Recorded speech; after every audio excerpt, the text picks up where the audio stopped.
Şotland cəngavəri Malcolm Wallace'ın kiçik oğlu William 1270-ci ildə anadan oldu. Ənənəyə görə ata titulu və mal varlığı böyük oğula keçdiyi üçün kiçik oğul rahib və ya dini xadim olmalı idi. 1296-cı ildə İngilis kralı 1. Eduard Şotlandiyaya hücum etdi və Şotland taxt-tacını ələ keçirdi.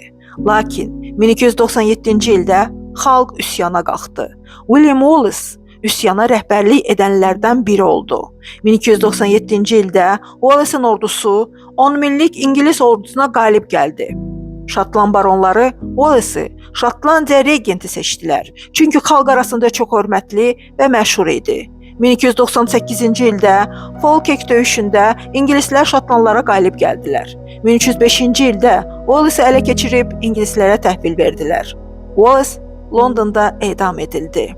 Şotlandiyanın milli qəhrəmanıdır.